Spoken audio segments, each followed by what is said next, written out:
I want to tell you a story that still lives quietly inside my heart. It is not loud. It is not dramatic. It is simply human. Sometimes, the deepest pain doesn't come from storms or shouting. It comes from silence, from the soft closing of a door, from the emptiness left behind when someone you love slowly drifts away, step by step, moment by moment, until one day you wake up and realize they are no longer yours in the same way. My story begins on a warm evening, the kind where you can smell the soft scent of tea and old memories in the air. I was standing by the kitchen counter, arranging sweets on a plate, because my son and his fiancée were coming over. It was their first visit after the engagement, and my hands were trembling, not out of fear, but out of hope. When you are a mother, every milestone of your child feels like a piece of your own heart walking into a new chapter. You smile, you pretend you are ready, but inside you whisper small prayers, hoping that the new person entering his life will not push you out of it. So that evening, I looked at myself in the mirror. I smoothed my hair. I straightened the ends of my simple, soft shawl. And I reminded myself to breathe. I wanted to be the kind of mother-in-law who welcomed love, not the kind who stood in the way of it. As I waited, I kept glancing at the door. My hands played with the corner of the tablecloth, folding it and unfolding it. Each small sound, the movement of a chair, the ticking of the clock, felt louder than usual. I wanted everything to be perfect. I wanted them to walk into a home that felt warm and safe. When the doorbell finally rang, my heart fluttered like a young girl's. I walked toward the door with small, hopeful steps. And there they were, my son, tall and smiling, holding the hand of the woman he had chosen. She looked beautiful in a soft pastel dress, her eyes bright but shy. She held a bouquet of flowers, slightly trembling in her hands. "Ma," my son said, stepping in and giving me a gentle hug. "This is Aisha." I smiled at her. She smiled back, softly, politely, almost nervously. "Welcome, Beta," I said, my voice warm and steady. "Come inside." That was the moment I believed I had gained a daughter. We sat at the dining table, the three of us. I offered tea, snacks, and small stories about my son's childhood. Nothing embarrassing, just sweet little things only a mother would remember. Aisha laughed politely. My son laughed wholeheartedly. But somewhere in those moments I saw something unusual. When Aisha spoke, my son leaned closer to her. When she laughed, he looked at her with a softness I had never seen before. When she reached for his hand, he let her hold it, without hesitation. And for the first time, I understood something. My son wasn't just my little boy anymore. He was a man, her man. I felt a quiet shift in the room, as gentle as the turning of a page. But instead of sadness, something warm spread through me. "This is what you prayed for," I told myself. "He is happy. He is loved. This is enough." And yet, deep inside, a small voice whispered, "Will he still need me the same way?" I ignored that voice. I chose hope. After they left that night, I sat in the quiet living room. The cushions were slightly shifted from where they had been sitting. Their teacups were still warm. The faint smell of jasmine from Aisha's perfume lingered in the air. I closed my eyes and smiled. "I gained a daughter today," I whispered to myself. The days that followed were filled with wedding preparations, family gatherings, and soft conversations over the phone. My son visited often, though sometimes only briefly. Aisha called me occasionally, always polite, always kind, always careful. I liked her. Truly I did. She seemed thoughtful and respectful. She never raised her voice. She never showed anger. She looked at my son the way a woman looks at someone she wants to build a life with. So when the wedding day arrived, I stood by his side not as a mother losing her child, but as a mother blessing his new beginning. The wedding was beautiful. Soft lights, gentle music, a breeze that carried tiny petals through the air. I remember standing behind them as they exchanged vows, and I remember thinking, this is all I ever wanted for him. But life has a way of hiding small cracks beneath the surface. Cracks so thin you cannot see them until one day they open wide. After the wedding, everything changed. Not suddenly, not loudly, but slowly, quietly. My son moved to a new home with his wife. I understood. It was normal, expected, but the phone calls became less frequent. One day he called me twice, the next day only once, then every 2 days. Then sometimes he didn't call at all. When I called him, he sounded distracted, busy, rushed. "Ma, I'll call you later, okay? Ma, I'm driving right now. Ma, we're having guests. Ma, I'll come next week." But the next week rarely came. Aisha didn't call much. In the weeks that followed, I tried to adjust. I told myself not to expect too much, not to hold on too tightly, and not to let the small changes in my son's behavior disturb the peace in my home.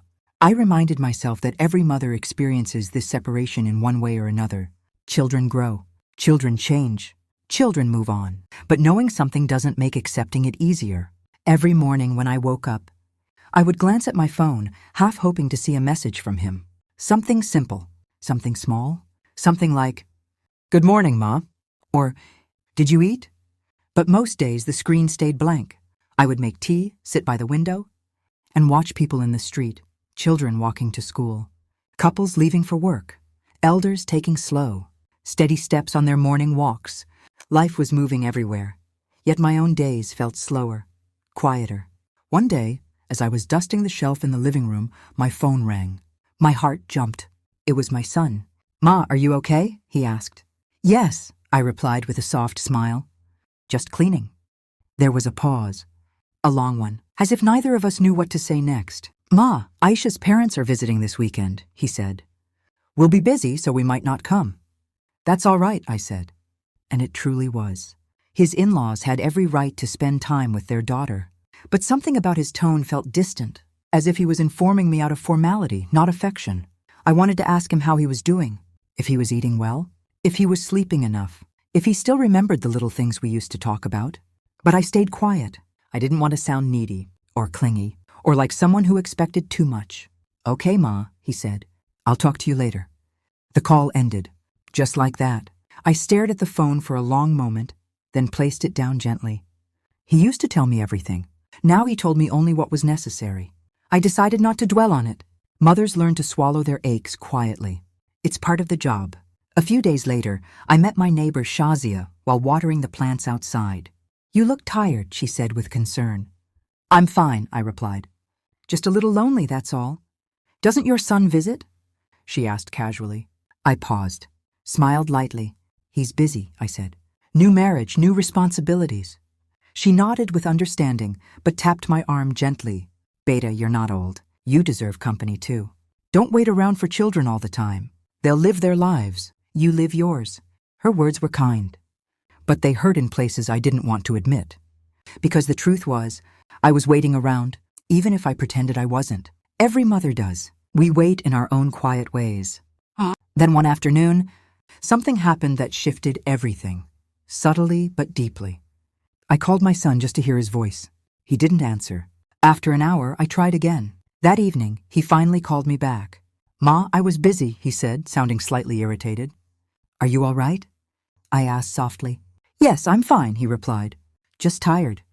There was a silence again. He wasn't asking me anything. He wasn't sharing anything. He wasn't in a hurry to talk. So I asked gently, "Is everything okay between you two?" The moment the words left my mouth, I regretted them. I didn't want to pry. I didn't want to seem intrusive. He sighed. "Ma, please, don't start worrying. Everything is fine, just please don't call too often, okay? We need some space." He said it calmly, not with anger, not with rudeness, just calmly. But that calmness felt like a quiet cut across my heart. "I understand," I whispered. "Thank you," he replied, relieved. "I'll call you later." The call ended. I sat there for a long time afterward. I didn't cry.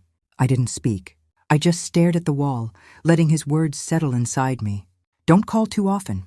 When a son says that, a mother hears something far heavier. Don't need me. Don't reach for me.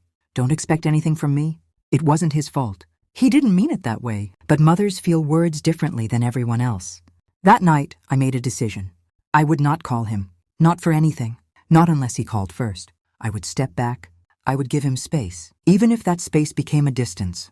Days turned into weeks. Weeks turned into a month. I kept myself busy with small tasks, cooking, cleaning, organizing old drawers, fixing broken buttons, watering plants, talking to neighbors. I attended a few local community gatherings, though my heart wasn't fully in them. Every night before sleeping, I placed my phone on the bedside table and looked at it one last time. Most nights it remained silent. Then, unexpectedly, one evening my phone rang. It was my son. I answered quickly, trying to sound normal. "Ma," he said, "we're thinking of going on a short trip next week." "That's nice," I said. "You two should spend time together." "Actually," he added, The days after that conversation felt heavier than I expected. It wasn't the words themselves that hurt. It was what they meant. You drop by too often. Privacy. Crowded. Words spoken gently, but they settled like stones inside my heart. I tried to understand. Truly I did. New couples need space. New marriages need their own rhythm. New households need to breathe without interference. But I wasn't interfering. I wasn't demanding. I wasn't trying to take anyone's place. I was just being a mother. Still, I stepped back, even more than before. I didn't visit. I didn't call unless something truly important happened. I kept my distance, hoping the space would bring peace, not grief. But all silence does is deepen what already exists. One evening, I decided to do something simple, send them dinner. A small gesture, nothing more. I prepared their favorite dishes with quiet excitement. The kitchen filled with the warm smell of spices and memories. I packed everything neatly into containers, tied them in a bag, and asked the young boy from next door to deliver it to their place. Just give it to them at the door, I told him with a smile. An hour later, the boy returned with the bag still in his hand. They didn't take it, he said, confused. They said they already ate. My heart sank, not because they had already eaten, but because they hadn't accepted the food. They could have kept it for later. They could have shared it with neighbors. They could have accepted it out of simple kindness. I thanked the boy and closed the door gently.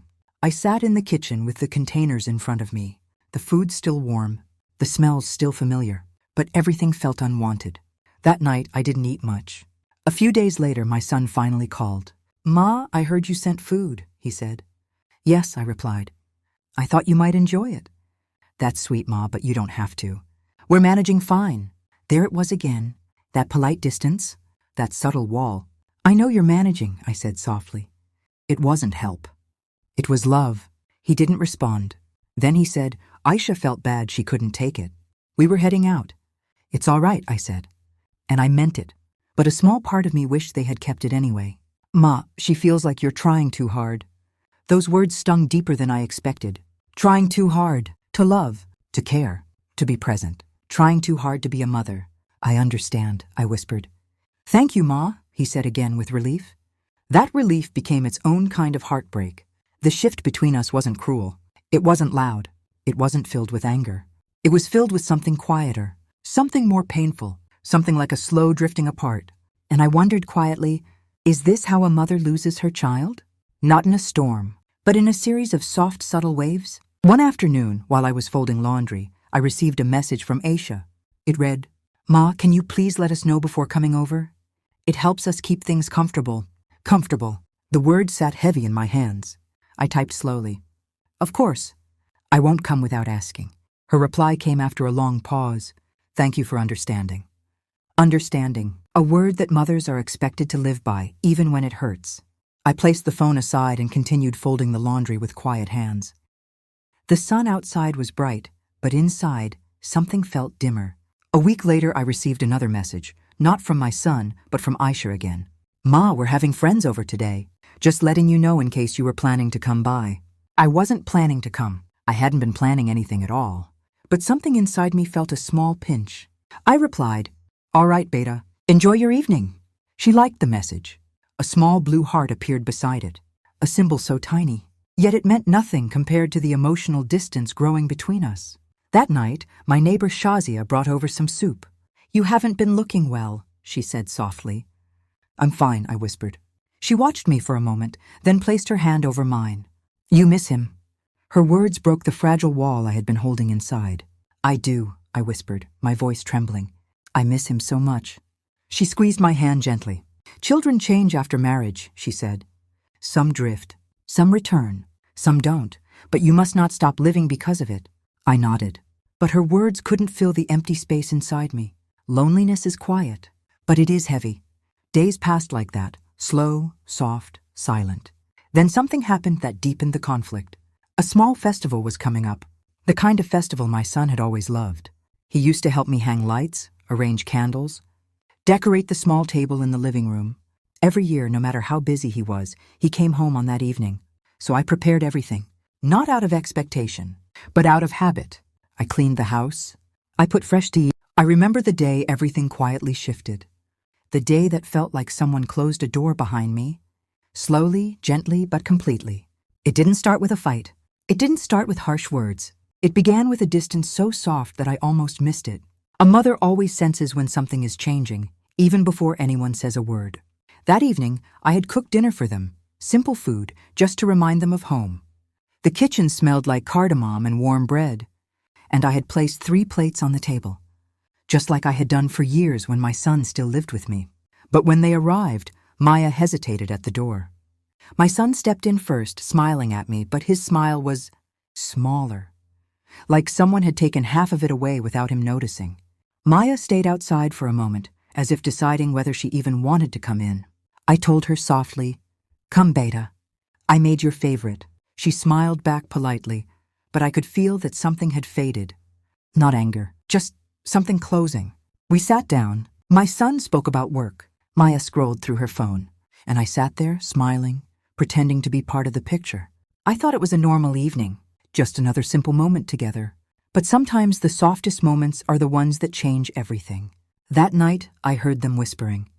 When they left, my son hugged me quickly, too quickly, and I felt the rush of cold air behind him when he stepped away. As they walked to the car, I heard them whispering. Not arguing, just whispering. I wasn't trying to eavesdrop. But a mother hears her child's tone even when the words are soft. It was the tone of someone explaining, or defending. And I realized he was defending me. My heart sank. Not because I wanted him to defend me, but because I understood what that meant. Someone had started seeing me as a problem. The little things that started to disappear. After that evening, the changes were small, almost invisible from the outside. My son stopped staying long when he visited. His calls grew shorter. His voice grew softer, as if he didn't want someone else to hear him talk to me. One night he called while sounding breathless. "Mom, I'll call you tomorrow. We're just busy right now." But tomorrow didn't come. The next day I waited. The day after that, I waited again. Mothers learn patience because love teaches patience. But patience does not stop the heart from hurting. The first time, she told me not to come over. A few weeks later, I called to say I would bring them dessert. Simple dessert, nothing heavy, just something sweet to brighten the evening. Maya answered the phone. Her voice was calm, polite, soft, but it carried a finality that struck me deeper than any harsh words could. "Oh, not today, Mama, we're resting. Maybe another time." Another time. She didn't say when. She didn't ask when. She didn't suggest when. Those 2 words were just a gentle way of saying no, not now, not today, not you.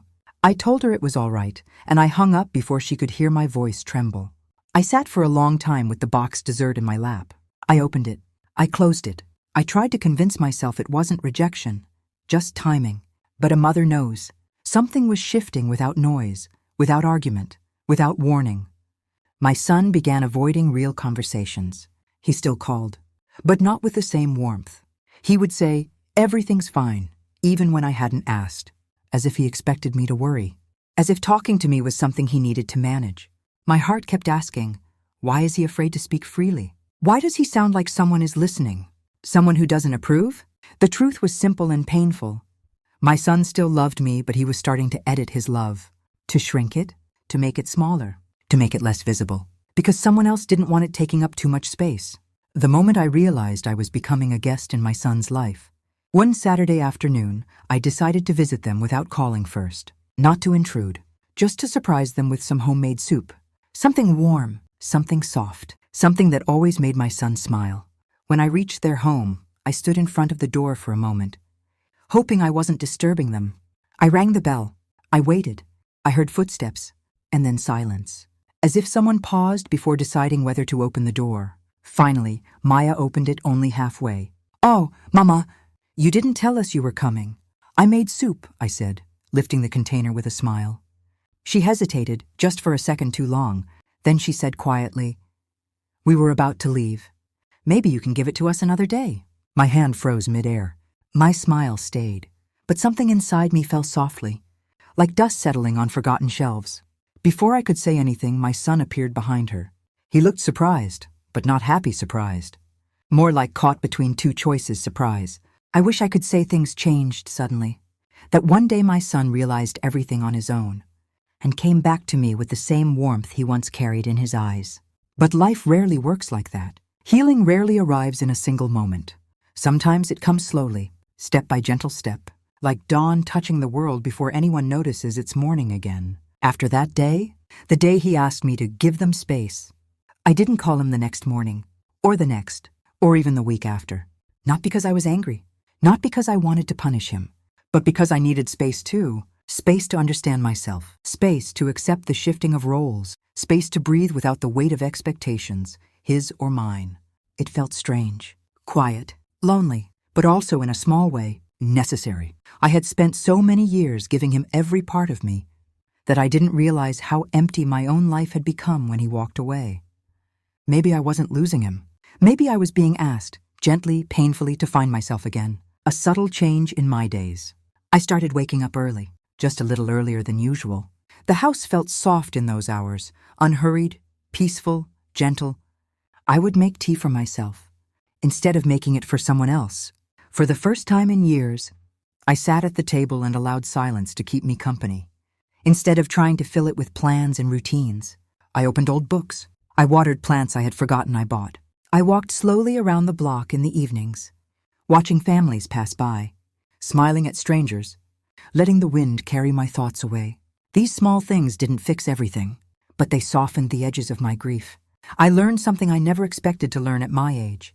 Life doesn't stop teaching you just because you've grown older, and it doesn't stop hurting you just because you've loved enough. Both continue, quietly, patiently, until you understand. The day he finally called again. Almost 3 weeks passed before my son called. I was wiping down the kitchen counter when the phone rang. I didn't rush toward it the way I used to. I walked slowly, steady, calm. "Mom?" he said, his voice low, cautious. "Yes, Beta," I answered, keeping my tone warm but soft. Not cold, not distant, just softer than before. "I haven't heard from you," he said. And for the first time in a long time, I heard something in his voice that reminded me of the little boy he once was. "Worry. I thought you needed space," I said gently. He didn't speak at first. Then he said something that made my heart ache and warm at the same time. "I didn't mean for you to disappear, Mom." I smiled quietly into the phone. "Sometimes," I said, "when we step back a little, we realize how far we were walking." He didn't argue. He didn't explain. He just sighed. A long, tired sigh. The kind people release when they finally tell themselves the truth. "Maya is still adjusting," he said after a moment. "It's new for her. New for me too." I didn't want to hurt him. I didn't want to make him feel torn again. So I simply said, "I know, marriage changes a lot of things." Then he said what I had been waiting weeks to hear. "I miss you." My throat tightened. My chest warmed. But I didn't let tears fall, not this time. "I miss you too, Beta," I whispered. And that was enough for that day. No accusations, no dramatic reconciliation, just a small bridge being rebuilt, one plank at a time. The first visit after everything. The next weekend, he came to see me, alone. I heard the knock at the door, and for a moment I felt something flutter inside me. Something like hope, but softer, older, wiser.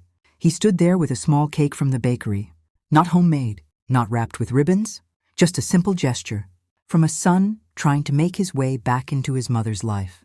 "I thought we could have tea," he said. I stepped aside and let him in. He took off his shoes like he always did. He walked to the kitchen like he knew every corner of the house. And for a moment, time felt like it folded back on itself, like we were returning to something familiar, but not the same. We sat at the table, with 2 cups of tea between us, and said nothing for the first few minutes. Sometimes silence is not distance. Sometimes it is healing. He looked around after a while and said, "Everything looks the same." I smiled. "Some things don't need to change."